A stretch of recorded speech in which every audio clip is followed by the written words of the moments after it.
Axl Rose disappeared for years, and no one knew where he went. But in 2025, at age 63, he walked on stage looking like a completely different person. Behind the gates of his $5 million Malibu mansion, he's been hiding something. A collection of supercars worth millions, a recording studio no one talks about, and a past so dark it took therapists years to uncover. From threatening suicide on a wedding night to collapsing on stage in Buenos Aires, the man who once ruled rock and roll now lives in a world most fans will never see. William Bruce Rose Jr. came into the world on February 6, 1962, inside a small hospital in Lafayette, Indiana. His mother, Sharon Lintner, was just 16. His father, William Rose Sr., was 20 and already known around town as a troubled and charismatic local delinquent. The pregnancy wasn't planned, and Sharon was still a high school student when she gave birth. Just 2 years later, in 1964, William Sr. vanished completely. No warning, no explanation. One day he was gone, and Sharon never spoke his name again. Axl, still just a toddler, grew up not even knowing he existed. Sharon remarried quickly. Her new husband, Stephen Bailey, was a strict Pentecostal preacher. He adopted Axl and changed his name to William Bruce Bailey Jr. For the next 15 years, Axl believed Stephen was his real father. But the truth was buried in a drawer. When Axl turned 17, he found insurance papers in the house that listed a different last name. One he didn't recognize. It was the first time he ever saw Rose. The discovery hit like an earthquake. The man he'd called Dad wasn't his father. His real father had left him, lied to him, forgotten him. That moment cracked something inside him, and it never fully healed. He would later say it was the beginning of a lifetime of not trusting anyone. But the damage had started even earlier. When Axl was just 2, his biological father kidnapped him. Axl was too young to understand why or how, but later, during therapy in his 30s, memories began to return. Not soft ones, not kind ones. He remembered a needle, a shot. He remembered being touched. He remembered watching something violent happen to his mother. His legs and muscles were damaged in ways doctors couldn't fully explain. It was all real. Court records from the 1960s confirmed it. Sharon had accused William Sr. of kidnapping and abuse. Axl's grandmother, when he asked her as an adult, told him the stories were true. He had been hurt badly before he could even speak. Stephen Bailey, the stepfather who raised him, was supposed to be a man of God. But his house was a prison. Starting in 1964, when Axl was just 2, Bailey ruled the home with rules and belts. They went to church 3 to 8 times a week. At home, there were hours of forced Bible study. If Axl asked a question, he got whipped. If he looked at the wrong thing, he got whipped. Televisions came and went. Some weeks they were allowed. Other weeks Bailey smashed them because he said they were satanic. Music was banned. Women were evil. Everything outside the church was evil. Bailey preached about love and morality, but behind closed doors, he was cruel. He beat the children. He molested Axl's sister. He once locked her in a dog cage. The house didn't feel like home. It felt like war. From a young age, Axl separated himself from who he really was, just to survive. He learned how to say the right things, how to stay small, how to disappear. But inside, he started to split. The abuse warped his sense of trust, of women, of safety. It made him angry. It made him confused. By the time he was old enough to sing, he already had too much inside him to keep still. At age 5, he joined the church choir. He had a beautiful voice. He performed with his siblings as the Bailey Trio, and people clapped like everything was fine. But behind the songs were secrets. Axl would later say the church was full of hypocrites and child abusers. When he questioned sermons, they made him fast for days. He was beaten while teaching Sunday school. He was praised for his voice and punished for having thoughts. Once, he said the first time he got slapped was for looking at a woman. That moment stuck with him. It stayed with him forever. In 1976, when he was 14, everything boiled over. The insurance papers told him Stephen Bailey wasn't his real father, and that William Rose Sr. had abandoned him. He lost control. He tore apart the family furniture in a rage. He screamed. He broke things. His mother called for help. They put him in a mental institution and prescribed lithium. Doctors called it manic behavior. Axl didn't believe them.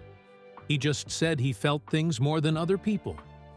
But it was the first time the system labeled him. And it wouldn't be the last. By 15, he started a band called AXL. They played Aerosmith and Nazareth covers in Lafayette's dirtiest dive bars. He was still a teenager, playing in places full of drunk adults. The shows were loud, messy, aggressive. One night in 1978, a fight broke out. Axl threw beer bottles at hecklers. The police came. He was arrested for public intoxication. That was the first arrest, but not the last.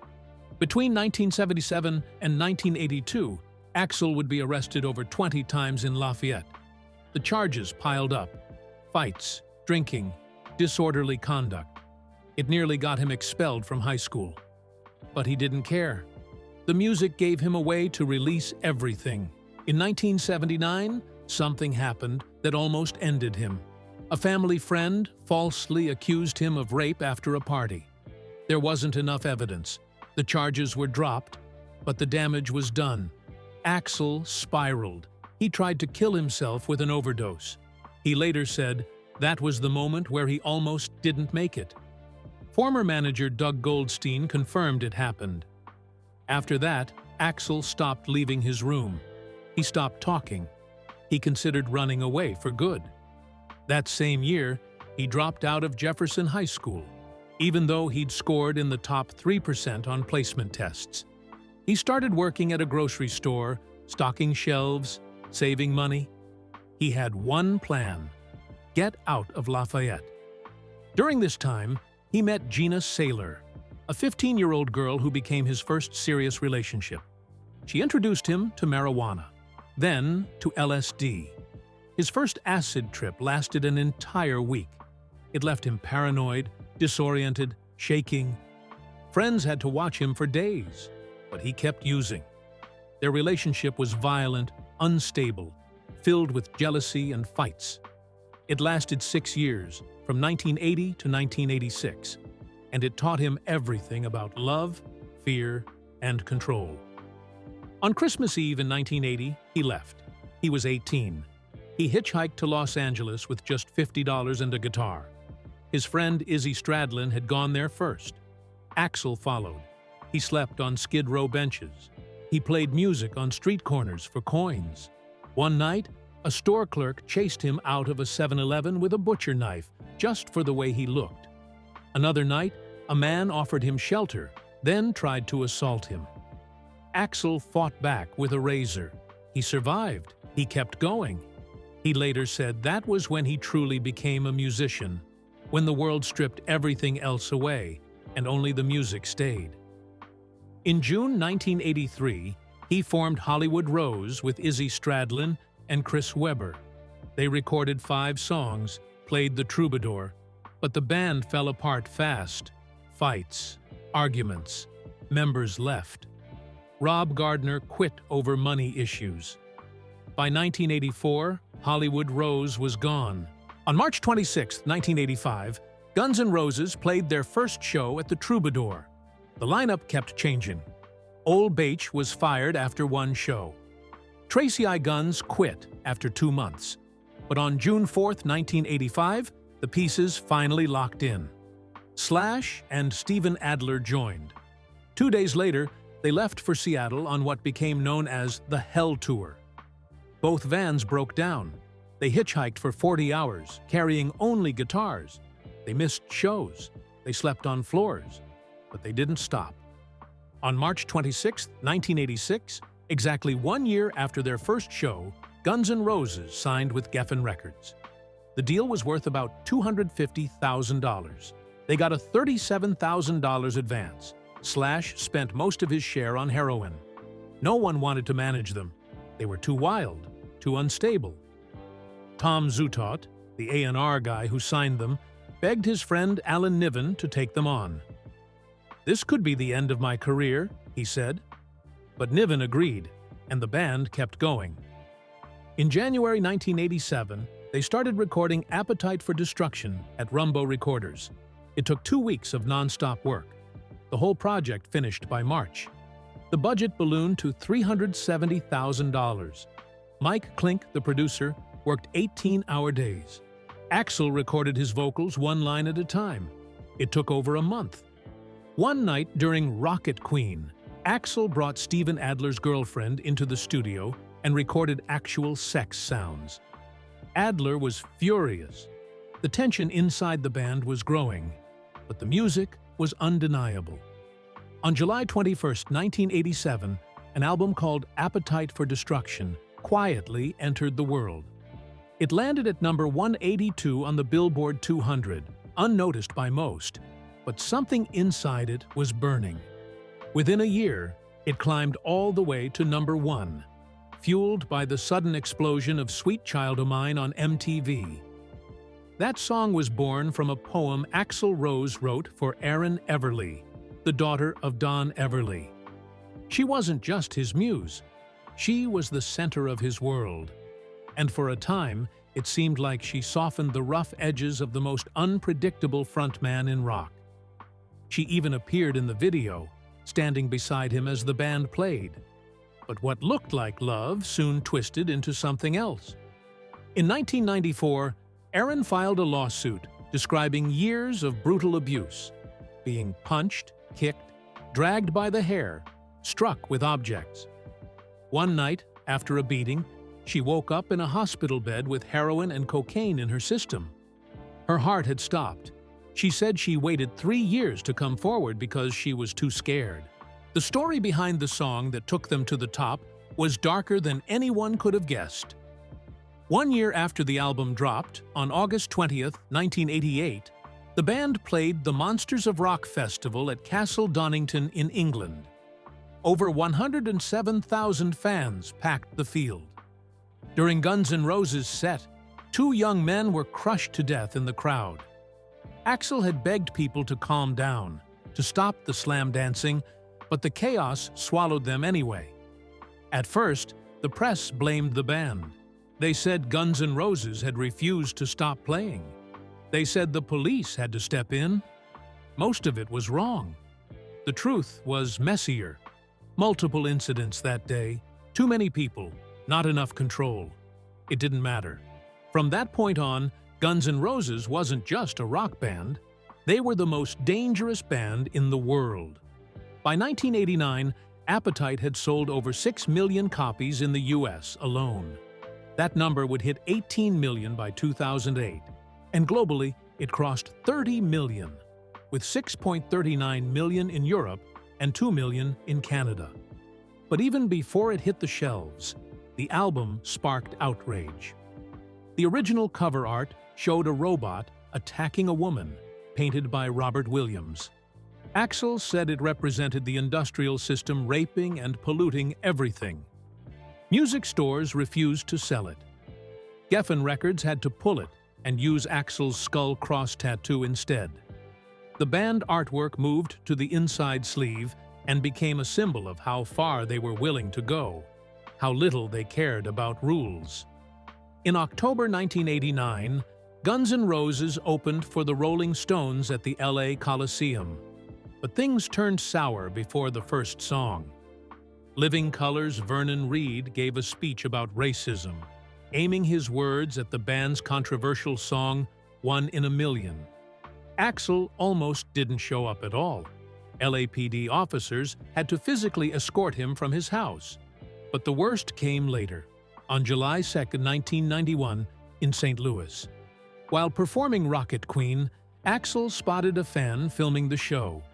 He jumped into the crowd, attacked the guy, grabbed the camera, then walked back on stage and yelled, "Thanks to the lame-ass security, I'm going home." Then he threw the mic and left. The band followed. The crowd lost it. 50 people were injured. The venue took $250,000 in damage, and fans destroyed gear, flipped chairs, and fought police. The Riverport riot became legend. While Paradise City climbed to number 5 on Billboard and topped the Irish charts, Axl's personal life was cracking. In a 1990 interview, he admitted he had overdosed 4 years earlier. He said it happened in 1986, before fame, before the record, before any of it. He said the stress broke him. He grabbed a bottle of pills and swallowed them. He remembered everything, even as his body shut down. He said he felt himself leaving, but he came back because he knew he still had work to do. That experience gave birth to the song Coma, one of the band's longest and darkest tracks. By the start of the 90s, Guns N' Roses was trying to do something no band had done before. They weren't making an album, they were making 2. Use Your Illusion, I and the Seekers were recorded from January 13, 1990 to August 3, 1991, across A&M, Record Plant, Studio 56, and Conway. Producer Mike Klink had done Appetite, but this time was different. Slash said they recorded 36 songs in 36 days, but it took a year and a half for Axl to finish his vocals. The first engineer, Bob Clearmountain, was fired after a fight over drum samples. They started over with Bill Price. Klink told Slash they'd laugh about it one day, but they never really did.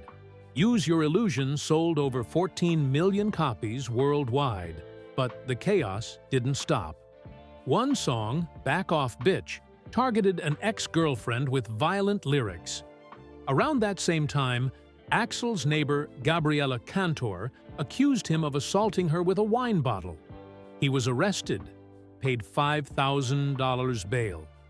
Years later, in November 2023, former Penthouse model Sheila Kennedy came forward with assault claims from the 90s. Axl settled the case, denying all charges. Aaron Everly had also sued him, winning a 7-figure payout after detailing more abuse. Over time, police reports and court filings started piling up, each one adding more cracks to the myth of Axl Rose. The Use Your Illusion tour made over $60 million but turned into a circus. On August 8, 1992, in Montreal, Metallica's James Hetfield was burned by pyrotechnics. Guns N' Roses was supposed to cover for them. Instead, Axl showed up 2 hours late, sang 9 songs, then walked off, blaming his throat. 53,000 people were furious. Around 2,000 joined the riot that followed. Police used tear gas, cars were flipped, street lamps torn down, people were hurt, dozens arrested. Once again, the headlines didn't care about excuses. The band was the problem. The Don't Cry music video cost millions. Slash drove a 1966 Shelby off a cliff. Shannon Hoon from Blind Melon sang backup. Axl's girlfriend at the time, supermodel Stephanie Seymour, appeared in scenes that mirrored their real-life fights. Axl had threatened suicide during arguments with her, just like he had with Aaron. In one shot, a fan holds up a sign that says, "Where's Izzy?" a nod to guitarist Izzy Stradlin, who quit the band in November 1991. He called the video a pointless indulgence and walked away for good. Then came The Garden, the first time Axl put his childhood abuse into lyrics. Shannon Hoon's ghostly vocals followed Axl's voice like a shadow. The tour rolled into Wembley in April 1992, where Axl performed with Queen and Elton John at Freddie Mercury's tribute. But he was falling apart. Stress and pills made his weight balloon. His voice cracked more often. He started talking openly about eating disorders. The thing he'd tried to run from, His own pain was catching up. On October 30th, 1993, River Phoenix collapsed outside the Viper Room. He died from a cocaine and heroin overdose. Axl had played there. He knew the place. River's death hit him hard. By 1994, Axl had fired the rest of the original band over royalty fights. The lawsuits reached $5 million. He wouldn't release another song for 6 years. His first solo moment was "Oh My God" in 1999 for the End of Days soundtrack. Everything else was silence. Then came Chinese Democracy. It was supposed to be a comeback. Instead, it became a warning. From 1994 to 2008, the album burned through $13 million. Studio rent cost $50,000 a month. They recorded 48 songs. Axl tracked 50 to 60 versions of some. Engineers were paid to sit around while he vanished for days. In 2004, Geffen pulled the plug. Axl kept paying out of pocket. In 1998, he sued his ex-manager, Doug Goldstein, for stealing $8.5 million. Goldstein spent $500,000 on lawyers before settling. The case revealed Axl had hired spies to watch his bandmates, band/his top hat, and controlled everything from diet to clothes. On January 14, 2001, at Rock in Rio, 200,000 fans saw Axl walk out with dreadlocks and cornrows. He screamed at security mid-show, punched a photographer backstage, and paid $50,000 to make it go away. He told the crowd his old band tried to keep him from being there. He wasn't done. He just didn't want to be who he was before. On November 23, 2008, Chinese Democracy finally came out. It reached number 3 on Billboard. It sold 3 million copies. That wasn't enough. It had taken 13 years. It was supposed to be perfect. Critics hated it. Fans were confused. Axl blamed the media. He said they were biased. Former Geffen executive Tom Zutaut said it should have been released as a solo record. It became a $13 million lesson in how perfection can kill momentum. Then, somehow, it all turned. On March 31, 2016, Guns N' Roses played the Troubadour in LA for the first time since 1993. Axl broke his foot during Mr. Brownstone. Doctors said no wait for 4 weeks. He borrowed Dave Grohl's throne and performed sitting down. The reunion tour was called Not in This Lifetime. It made $584.2 million across 158 shows. They sold 5.37 million tickets. 2 nights at London Stadium brought in $17.7 million. Axl had once said it would never happen. Then it did. On September 24, 2021, Hard School came out. It had vocals from 1999. It was the first time the Appetite lineup's voices appeared together in decades. But Axl's voice was changing. In 2022, he suffered vocal strain so bad that he had to cancel a show in Glasgow. Doctors told him the high screams, those B6 notes, could cause permanent damage. He started singing in a lower register. He worked with a vocal coach. Fans noticed. The magic wasn't gone, but it wasn't untouched either. In 2025, the band launched a world tour called Because What You Want and What You Get Are Two Completely Different Things. It started May 1st in Incheon. On May 23rd, they played in Saudi Arabia for the first time. But on October 17th in Buenos Aires, Axl had a meltdown. His in-ear monitor played only drums. He kicked the bass drum, threw his mic, and walked off. He came back by the 3rd song. The crowd stayed. The band said it wasn't about the drummer. Axl just snapped. Some things never changed. In the early hours of April 27, 1990, Erin Everly heard a knock at her door. It was 4 a.m., and Axl Rose was standing there with a wild look in his eyes. He said there was a gun in his car and that he would kill himself if she didn't marry him. She said yes. 24 hours later, they were in Las Vegas, exchanging vows inside Cupid's wedding chapel. What the world didn't know was that their wedding wasn't a celebration. It was the beginning of something terrifying. By January 1991, the marriage was annulled, but what happened in those 9 months left scars that would last a lifetime. In 1994, Aaron filed a lawsuit that opened the door to a world fans never imagined. Court records, medical reports, and witness accounts painted a picture of cruelty hidden behind the fame. She said she was beaten so badly she had to be hospitalized. She said he smashed her things, waved guns in front of her, took off every door in her apartment just to control where she went. Her body was bruised, sometimes bloodied, sometimes unconscious. Axl's defense claimed she provoked him. She was 5'6" and weighed 104 pounds. He was 5'9" and 145. That was the defense. The next woman to enter his life was Stephanie Seymour. It started in 1991. By February 1993, they were engaged, but it lasted only 3 weeks. Axl accused her of cheating. She accused him of assault. He sued her for $100,000 in jewelry, including a 4.5-carat engagement ring. She sued him right back. In court, she described a Christmas party in 1992 where he slapped her, punched her, kicked her down the stairs. She said she got a black eye and a bloody nose. She admitted she fought back, even grabbing his testicles. His sister Amy saw some of it. She said she never saw Axl punch her, but that Stephanie liked to push things to the edge. The truth was probably somewhere between the lawsuits and the bruises. By then, Axl was searching for answers in places most people never go. In 1992, he started going through something called past life regression therapy. He said he and Stephanie had been together in 15 or 16 past lives. Under hypnosis, he said he saw memories from hundreds, maybe thousands of years ago.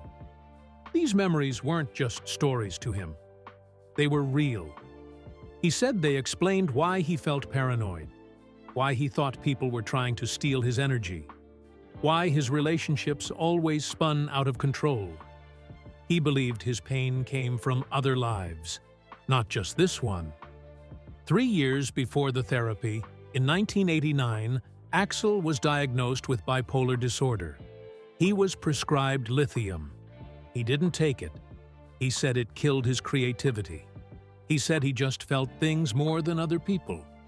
He didn't want to be numb. That same sensitivity made his music powerful, but it also made his life chaotic. The highs were sky high. The lows were terrifying. He's had ongoing problems with his vocal cords. He's collapsed. He's disappeared for long periods. He's fought with himself longer than he's fought with the world. In 1992, the same year he started therapy, Axl bought a mansion in Malibu for $3.6 million. The house sits on 4 acres, looking out over the Pacific Ocean.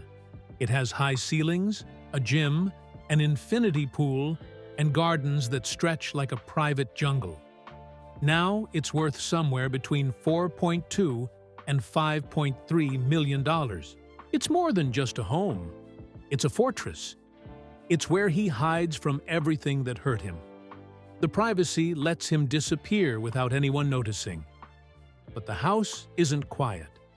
Inside the garage is a collection of machines that roar.